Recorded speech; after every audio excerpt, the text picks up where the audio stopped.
पिछले 5 महीने के अंदर 3 जगुआर गिर गए इंडिया की फाइटर जेट्स। तो हमारे अंदर कितनी बेईमानी है आप समझ सकते हो। और अभी जो गिरा है वो चालू हो गया दोबारा से। अब ये क्या कहेंगे, हमने इंक्वायरी बिठा दी है और हम बताएंगे कि भाई ये कैसा हो गया है। लेकिन तकनीकी गड़बड़ियां, टेक्नोलॉजिकल जो डेफिशिएंसीज है ना, वो बहुत ज्यादा हो गई है। सच बात तो है कि मेंटेनेंस होता ही नहीं होगा। ऊपर से जगुआर हवाई जहाज 60 साल पुराने हैं। इंडियन आर्मी में या एयरफोर्स में करीब 40 साल पहले आए थे।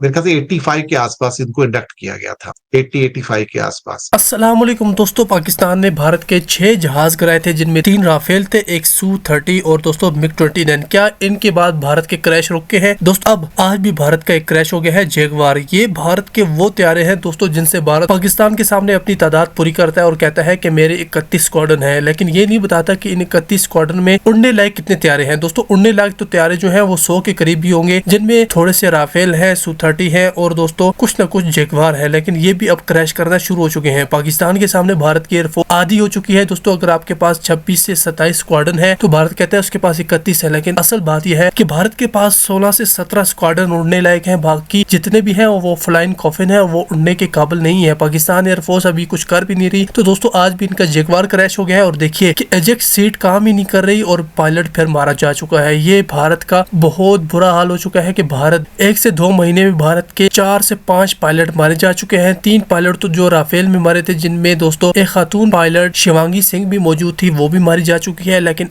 अब ये देखें कि जगुआर का पायलट भी मारा जा चुका है और पायलट के साथ पूरा का पूरा तैयारा भी क्रैश कर चुका है। तो उस टाइम भी पुरानी टेक्नोलॉजी थी, लेकिन इसको एज ए ट्रेनर यूज किया जा रहा था। मतलब क्या कहते हैं ना कि वॉर के अंदर यूज नहीं किया जाता है, तो एज ए ट्रेनिंग यूज किया जाता है फाइटर पायलट्स के लिए। क्या करोगे भाई साहब, वो तो तीसरा गिर गया और मेंटेनेंस है नहीं उसकी, तो आप क्या करोगे। तो दिखाने को तो बड़ी बड़ी बातें की जाती हैं, लेकिन हमारे एयरक्राफ्ट तो लगातार गिरते ही रहते हैं।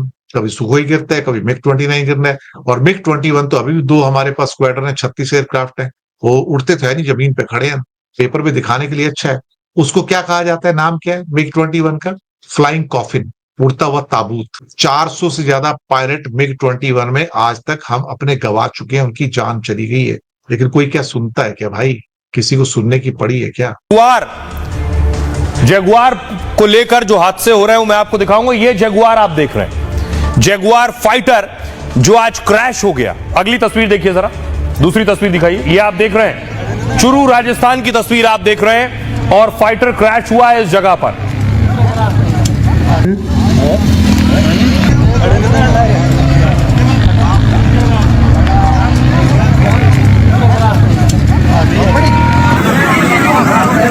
और इस फाइटर के क्रैश होने में 2 पायलट जो मौजूद थे, पायलट और को पायलट, दोनों की मौत हो गई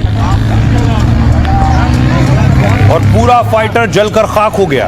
अगली तस्वीर में आपको दिखाऊं कि जब ये गिरा विमान, जब ये फाइटर गिरा, तब उसके टुकड़े चारों तरफ बिखरे नजर आ रहे थे। ये देख रहे हैं, इसके टुकड़े आप देख रहे हैं। वहां मौके पर स्थानीय लोग पहुंचे और पुलिस पहुंची, प्रशासन पहुंचा है, और देखिए जगह जगह उसके टुकड़े नजर आ रहे हैं।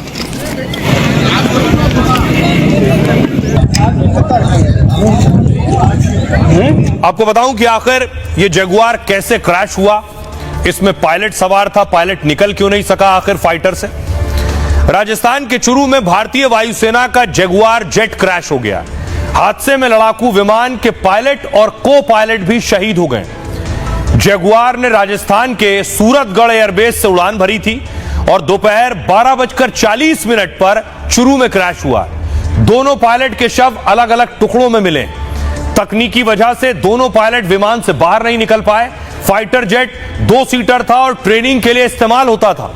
वायुसेना ने हादसे की जांच के लिए कोर्ट ऑफ इंक्वायरी गठित की है। जांच में हादसे की वजह का पता लगाया जाएगा और जांच के लिए घटनास्थल पर सेना का एक हेलीकॉप्टर भी पहुंचा है। पिछले 5 महीनों में देश भर में 3 जगुआर क्रैश हो चुके हैं। अब सवाल यह है कि जगुआर आखिर क्यों और कैसे क्रैश हो रहा है, जो एक मजबूत ताकतवर लड़ाकू विमान माना जाता है।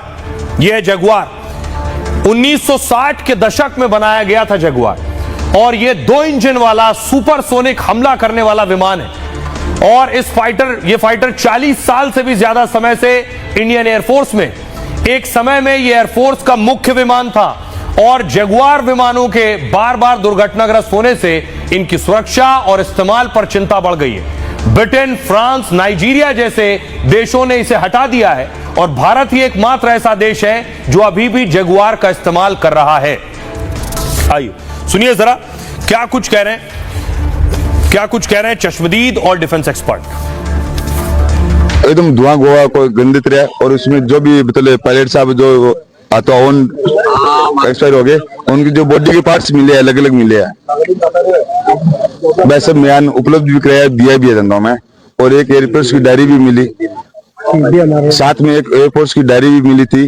वो एयरफोर्स की डायरी हमने SHO राजेंद्र कमल जी को दे दिया। बहुत बड़ा नुकसान होता, इसमें कोई दो राय नहीं है। मतलब पायलट के सूझबूझ पायलट ने गांव को बचाने के लिए अपना अथक प्रयास किया था। जगुआर का ऐसा डेंजरस एयरक्राफ्ट नहीं था, उसकी रिकॉर्ड अच्छे थे। हालांकि कुछ क्रैशेस ज़्यादा देखे गए थे क्योंकि इसकी अब उम्र बहुत हो गई है। ये 60s का जहाज़ है, इंडिया में 1970s में अर्ली 70s में आ गया था। बर्ड हिट हो सकती है।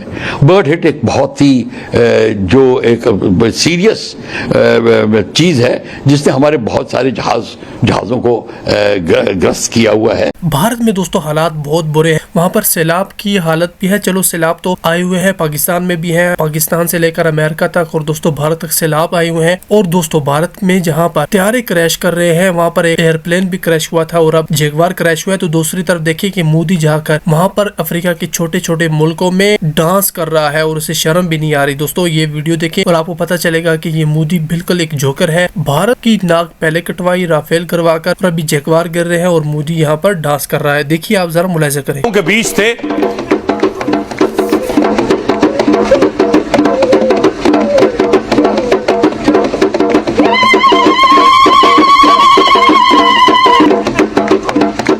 भारतीय मूल के लोगों के दरमियान पीएम मोदी पहुंचे। नामीबिया में बहुत कम भारतीय हैं, लेकिन लगभग बताया जाता 500-550 भारतीय। उसमें देखिए जरा पीएम से मिलने के लिए ही लगभग 500 लोग पहुंच गए थे।